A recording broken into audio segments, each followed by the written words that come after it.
கிறிஸ்துவுக்குள் பிரியமானவர்களே, இயேசுவின் நாமத்தில் உங்களை வாழ்த்துகிறேன். இந்த நேரத்தில் உங்களோடு கூட ஒரு நல்ல காரியத்தை பகிர்ந்து கொள்ள ஆசைப்படுகிறேன். கர்த்தருடைய பரிசுத்த ஆவியானவர் உதவி செய்வாராக.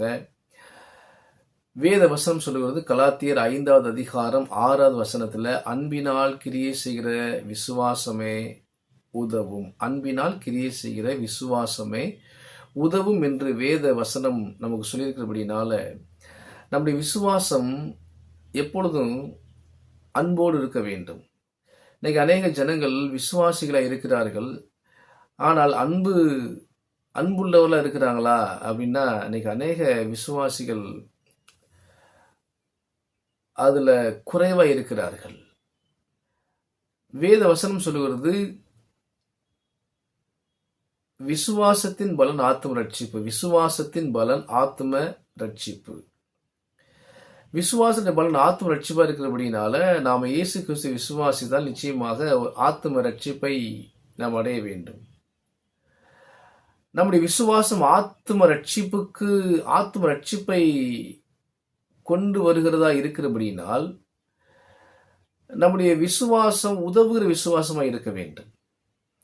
நம்முடைய விசுவாசம் உதவாத விசுவாசமாக இருந்தால் விசுவாசத்தின் நிமித்தமாக நாம் அடைய வேண்டிய ஆத்தும ரட்சிப்பை நாம் இழந்து போவதற்கு வாய்ப்பு இருக்கிறது. அதனால் பிரியமானவர்களே, நம்முடைய விசுவாசத்தோடு கூட அன்பையும் கூட்ட வேண்டும். அப்படித்தான் பேதுரு எழுதுகிறார், விசுவாசத்தோடு கூட அன்பையும் கூட்டி வழங்குங்கள்.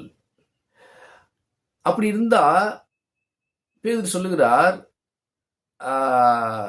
பரலோக பிரவேசம் நமக்கு பரிபூர்ணமாய் வழங்கப்படுமாம்.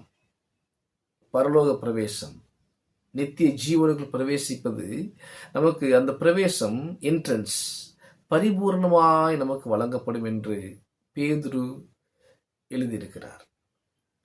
பிரியமானவர்களே, அப்ப விசுவாசம் இருந்தால் பிரயோஜனமான விசுவாசமா இருக்க வேண்டும். நாம் ஆத்தும ரட்சிப்பை அடையக்கூடிய அளவுக்கு நம்முடைய விசுவாசம் இருக்க வேண்டும். அப்படின்னா அந்த விசுவாசத்தில் குறை இருக்கக்கூடாது. அப்ப அன்பு இல்லாமல் இருந்தால் அந்த விசுவாசம் குறைவுள்ள விசுவாசம். அன்போடு எதை சேர்க்க வேண்டுமோ, விசுவாசம் எதை சேர்க்க வேண்டுமோ அதை சேர்க்க வேண்டும். அன்பை சேர்க்க வேண்டும். அன்பை சேர்க்க வேண்டும்.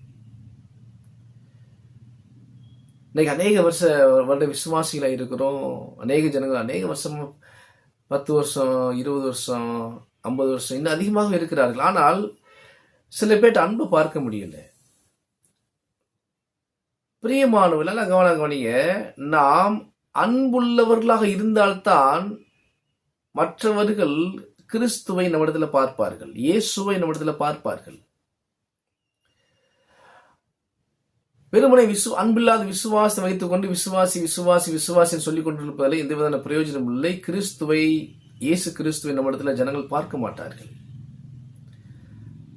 அதாவது கசப்பு, வெறுப்பு, பகை, விரோதங்கள் எல்லாவற்றையும் ஒதுக்கி வைத்துவிட்டு நாம் எல்லா இடத்திலும் அன்பு கூறுகிறவர்களாக இருக்க வேண்டும்.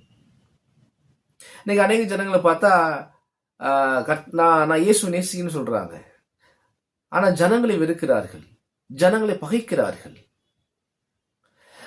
அன்பு கூறுதல் இருக்கிறது. பிரதான கற்பனைகள்ல நாம் வாஸ்து பார்த்தோம்னா, முதல் கற்பனை முழு இதயத்தோடும், முழு ஆத்மாவோடும், முழு சிந்தையோடும், முழு பலத்தோடும் உன் தேவனாகிய கர்த்தரில் அன்பு கூறுவாயாக. இது தேவனத்தில் அன்பு கூறுகிற காரியம். 2வது, உன்னை போல நீ பிறர் நேசி. உன்னிடத்தில் அன்பு கூறுவது போல நீ பிறனிடத்திலும் அன்பு கூறுவாயாக என்று ஆண்டவர் சொல்லியிருக்கிறார்.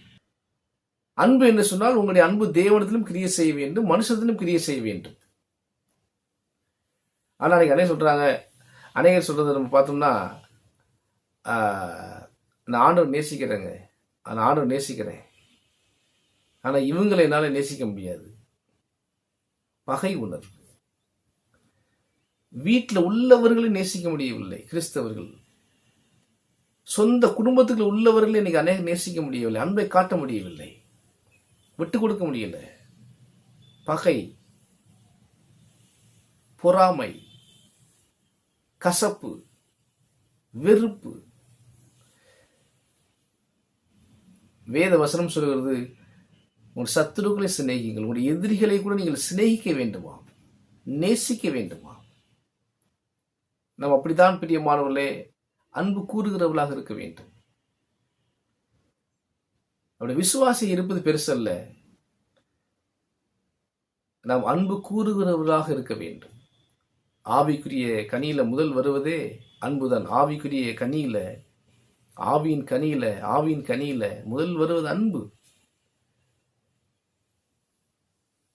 பிரியமான அன்புள்ளவர்களாய் நாம் தேவ சமூகத்தில் காணப்பட வேண்டும். அன்புள்ளவர்களாய் தேவனுக்கு முன்பதாக நாம் வாழ்ந்து காண்பிக்க வேண்டும். தேவனை நேசிக்க வேண்டும், மற்றவர்களையும் நாம் நேசிக்க வேண்டும். அப்பொழுதுதான் நம்முடைய விசுவாசம் பிரயோஜனமுள்ள விசுவாசமாக இருக்கும். என வேத வசனம் தெளிவாய் சொல்கிறது, அன்பினால் கிரியை செய்கிற விசுவாசமே உதவும். அன்பினால் கிரியை செய்கிற விசுவாசமே உதவும். ஸோ உங்களுடைய விசுவாசம் கொஞ்சம் ஆராய்ந்து பாருங்க. நம்முடைய விசுவாசம் உண்மையிலே அன்போடு கலந்திருக்கிறதா? இல்லை ஒரு பக்கம் விசுவாசம் சொல்லிட்டு மற்றவர்களை பகைக்கிறவர்களாக இதயத்தில் கசப்போடு வாழ்ந்து கொண்டிருக்கிறோமா என்பதை நீங்கள் சிந்தித்து பாருங்கள். உங்கள் விசுவாசம் எவ்வளவு ஒரு ஆரோக்கியமான விசுவாசமா என்பதை நீங்கள் தான் சிந்தித்து பாருங்கள். அன்பு இருந்தால்தான் உங்களுடைய விசுவாசம் ஆரோக்கியமான விசுவாசம். அந்த விசுவாசம்தான் ஆத்ம ரட்சிப்பை உங்களுக்கு கொண்டு வரும். என்ற வசனம் சொல்கிறது, விசுவாசத்தின் பலன் ஆத்ம ரட்சிப்பு. இந்த வேத வாக்கியம் உங்களுக்கு பிரயோஜனமாக இருக்கும் என்று கிறிஸ்துவ விசுவாசிகளுக்கு ஆசீர்வதிப்பாராக. ஆமென்.